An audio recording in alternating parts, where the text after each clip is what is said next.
The Classic Tale of Benjamin Bunny by Beatrix Potter. One morning a little rabbit sat on a bank. He pricked his ears and listened to the trit-trot of a pony. A gig was coming along the road. It was driven by Mr. McGregor, and beside him sat Mrs. McGregor in her best bonnet. As soon as they had passed, little Benjamin Bunny slid down into the road and set off with a hop, skip, and a jump to call upon his relations who lived in the wood at the back of Mr. McGregor's garden. The wood was full of rabbit holes, and in the neatest, sandiest hole of all lived Benjamin's aunt and his cousins, Flopsy, Mopsy, Cottontail, and Peter. Old Mrs. Rabbit was a widow. She earned her living by knitting rabbit wool mittens and muffet teas. I once bought a pair at a bazaar. She also sold herbs and rosemary tea and rabbit tobacco, which is what we call lavender. Little Benjamin did not very much want to see his aunt. He came round the back of the fir tree and nearly tumbled upon the top of his cousin, Peter.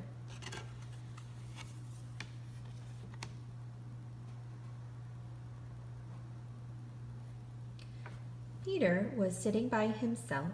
He looked poorly and was dressed in a red cotton pocket handkerchief. "Peter," said little Benjamin in a whisper, "who has got your clothes?" Peter replied, "The scarecrow in Mr. McGregor's garden," and described how he had been chased about the garden and had dropped his shoes and coat. Little Benjamin sat down beside his cousin and assured him that Mr. McGregor had gone out in a gig, and Mrs. McGregor also, and certainly for the day, because she was wearing her best bonnet. Peter said he hoped that it would rain. At this point, old Mrs. Rabbit's voice was heard inside the rabbit hole calling, "Cottontail, Cottontail, fetch some more chamomile." Peter said he thought he might feel better if he went for a walk. They went away hand in hand and got upon the flat top of the wall at the bottom of the wood. From here they looked down into Mr. McGregor's garden. Peter's coat and shoes were plainly to be seen upon the scarecrow, topped with an old tam-o'-shanter of Mr. McGregor's.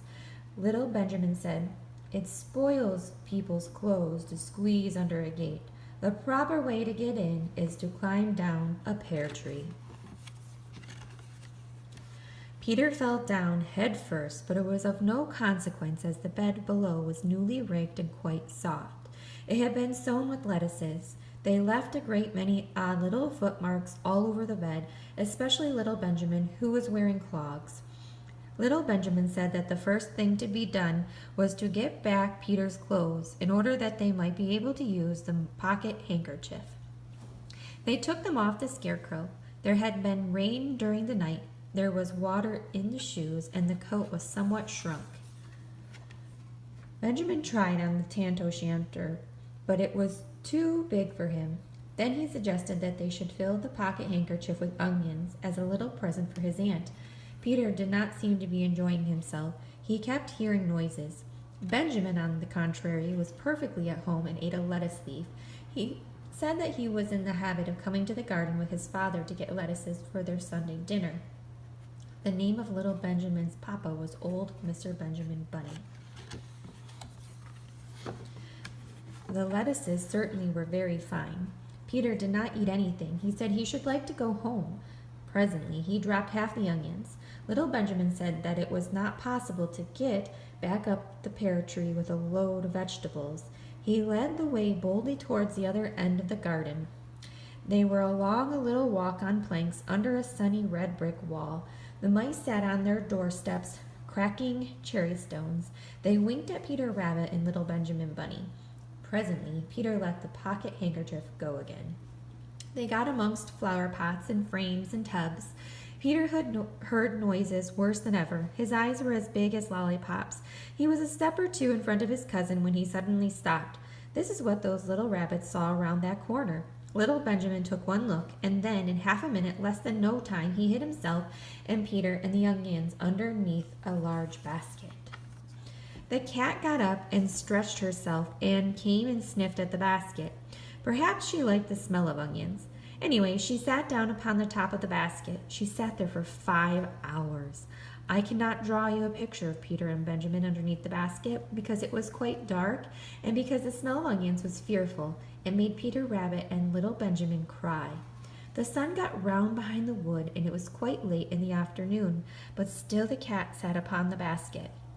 At length there was a pitter-patter, and some bits of mortar fell from the wall above. The cat looked up and saw old Mr. Benjamin Bunny prancing along the top of the wall of the upper terrace. He was smoking a pipe of rabbit tobacco and had a little switch in his hand. He was looking for his son, old Mr. Bunny, and had no opinion whatever of cats. He took a tremendous jump off the top of the wall onto the top of the cat and cuffed it off the basket and kicked it into the greenhouse, scratching off a handful of fur. The cat was too much surprised to scratch back. When old Mr. Bunny had driven the cat into the greenhouse, he locked the door. Then he came back to the basket and took out his son Benjamin by the ears and whipped him with the little switch. Then he took out his nephew Peter. Then he took out the handkerchief of onions and marched out of the garden.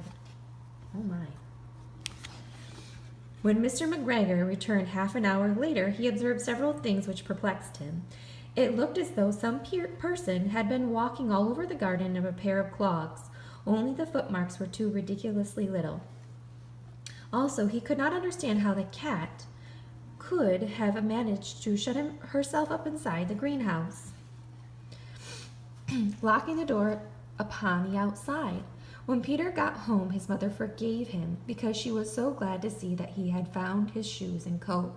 Cottontail and Peter folded up the pocket handkerchief, and old Mrs. Rabbit stung up the onions and hung them from the kitchen ceiling with the bunches of herbs and rabbit tobacco. The end.